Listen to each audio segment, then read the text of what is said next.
The Volkswagen Golf R, originally the R32, has always been a very desirable hot hatch built off of a nameplate with a very long lineage. We're now at the mid-cycle refresh point of the 8th generation, which means that this is the Mark 8.5 Golf R. It has more power, it has better tech, but it's also a little bit more expensive. Should you still get one? Let's check it out. For 2025, the Canadian market gets two versions of the Golf R, the regular Golf R and then the Black Edition Golf R. The regular Golf R has a starting price of 53,000 Canadian dollars, but if you want the Black Edition, it's another $2,600. This one is the Black Edition, but it also has the optional titanium exhaust, which means it's going to set you back about 59,000 Canadian dollars before taxes. Visually, the most notable changes you'll find when comparing to a Mark 8 is the front fascia. Bumper design is new, headlight design is new, rims are new, and then there are also a couple other minor changes around the car that you may notice.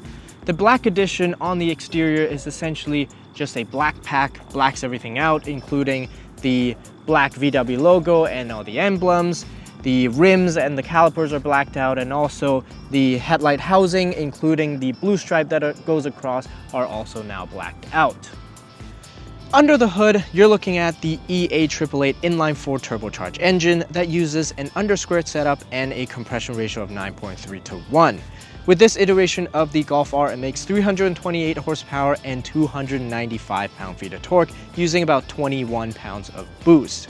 Peak boost arrives at 2,000 RPM and stays all the way until 5,850 RPM. Unfortunately, the 6-speed manual transmission is no longer available with the Mark 8.5 Golf R, so the only transmission left is the 7-speed DSG dual clutch transmission.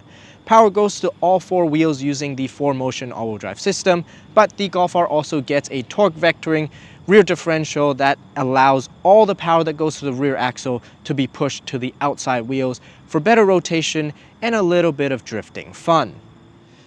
Over to the side, the Golf R gets a set of 19-inch forged alloy rims that are fitted with 235 wide Bridgestone Potenza S005 tires.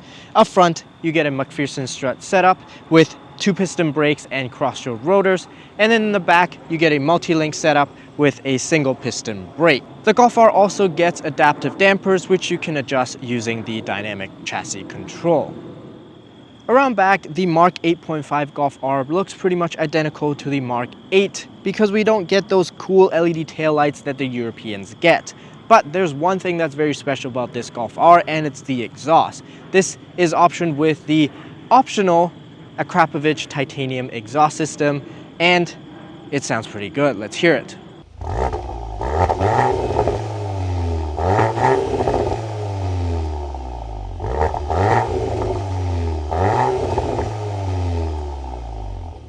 A big selling point for the Golf is the practicality, and it stays true for this R version.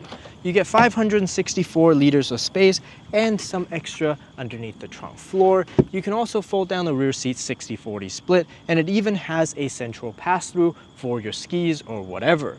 Once you do have your rear seats folded down, you get close to 1,000 liters of cargo space.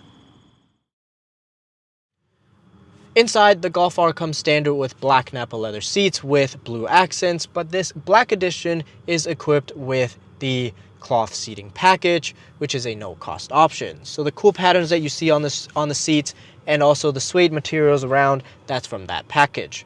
In terms of space, at 5'9", considering that this is a small hatchback, I have no issues with legroom and also no issues with headroom. Rear heated seats as well as a tri-zone climate control come standard. There's also some ambient lighting and some extra seat back pockets. Up front, these bucket seats feel very supportive and look very cool, but if you like the seat patterns and you like the suede materials, you're gonna have to give up memory function, ventilation, and some power adjustments because the cloth seating package removes those things. The big update for this year is the infotainment system. It now features a bigger screen and some backlit sliders, but the more important thing is that the software is much faster.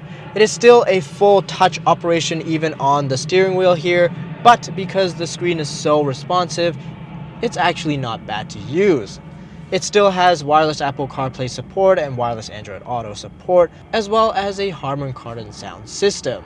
All the Golf Rs in Canada are pretty much fully loaded. Heated front seats, heated rear seats, ventilated front seats if you don't get the cloth seating package, heated steering wheel, head-up display, power folding side mirrors, you name it, you have it.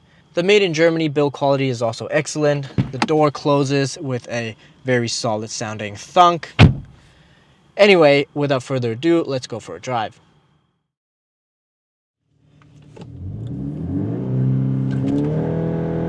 Launch control. Oh.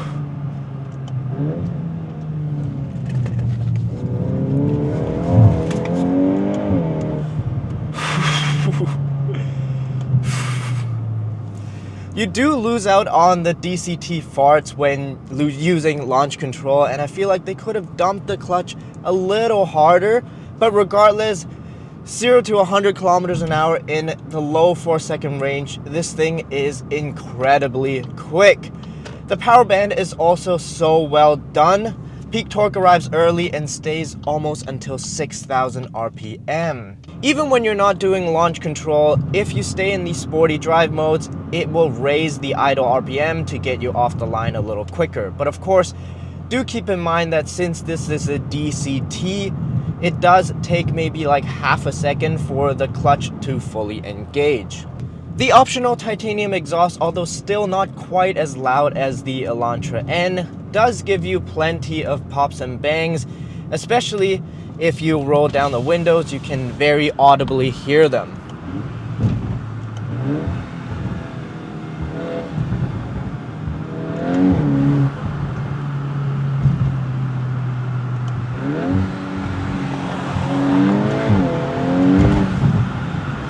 Hopefully you can hear some of those because it's intoxicating. I really like how the exhaust sounds.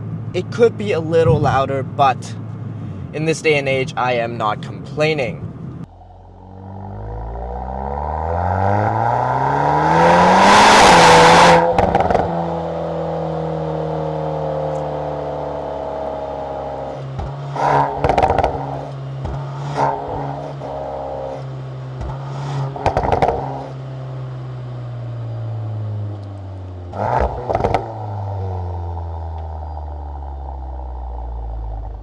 I think when comparing to a GR Corolla, that feels a little bit more raw. There's a little bit more vibrations in the cabin. The car looks a little bit more aggressive and looks a little bit more special. And it also has a little bit more sort of like a showmanship, whereas this Golf R is more refined. It's a little bit more subtle. It's not as aggressive looking, but it performs better. So it's kind of like an underdog, which I love that about this car.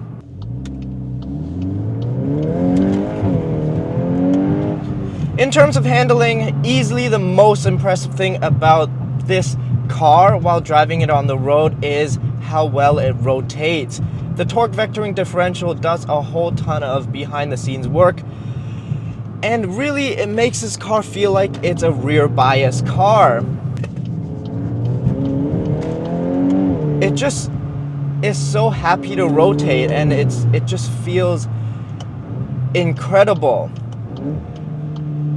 It rotates more than the GR Corolla in my opinion, and of course this inherently being a smaller car, not being that heavy, it just feels so planted and it handles great. The brake also feels really good. It feels solid, so I don't really have anything to complain about.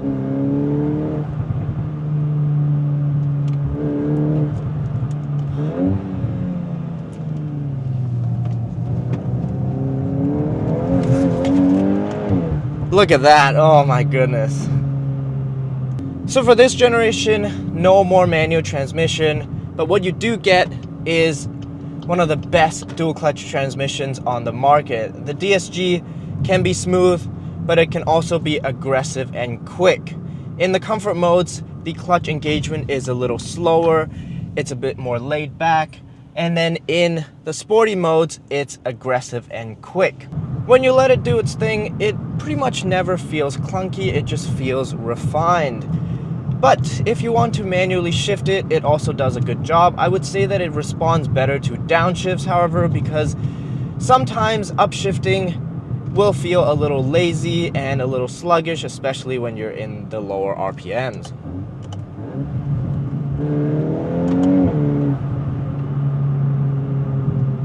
This Golf R is also capable of excellent fuel economy. On the highway, I was able to manage a little under 6.5 liters per 100 kilometers, which is extremely impressive. And in the city, still not too bad, around 9 liters per 100 kilometers. But only if you drive it very gently. Of course, if you drive it aggressively or spiritedly like I did for the past 5 minutes, you're gonna get substantially worse fuel economy. In terms of safety tech, as you'd expect, the Golf R comes fully equipped. Emergency braking, blind spot warning, adaptive cruise control, lane centering, parking sensors, and so on. 360 camera, however, is not available at all. On the highway, the adaptive cruise control works really well, but the lane centering occasionally would lean towards the edges of the lane, which feels a little weird. It's not all the time, it's just sometimes for whatever reason. I think the best part about the Golf R is the versatility. It's able to give your kids a comfortable ride to school, haul your new IKEA dresser home, but also put a smile on your face on windy roads and haul some serious ass on track. It just does everything so well. The adaptive dampers allow for a wide range of stiffness, and since it's also all-wheel drive, you'll have no issues in the winter. Sure, the touch capacitive buttons on the steering wheel are pretty annoying and sometimes you mispress it and stuff like that. And I would also like to have more physical controls instead of everything being on the touchscreen. But my goodness, this is a well-rounded car. But here's the thing, this Golf R as tested is almost 60,000 Canadian dollars before taxes, which is a little steep. And while I like the black edition and I love the Akrapovic titanium exhaust, the stock exhaust doesn't sound bad, plus I like the blue calipers more, which this black edition deletes. So if you had to ask me the question of whether to buy the Golf R or not, absolutely you should. But if I were to spec one, it would be the regular model instead of the black edition. Either way, you cannot go wrong with this. This is an ultimate daily. Thank you for watching. Don't forget to like and subscribe, and let me know down in the comments below if you would get one of these Golf Rs or if the GTI is more appropriate for you. We'll see you in the next one.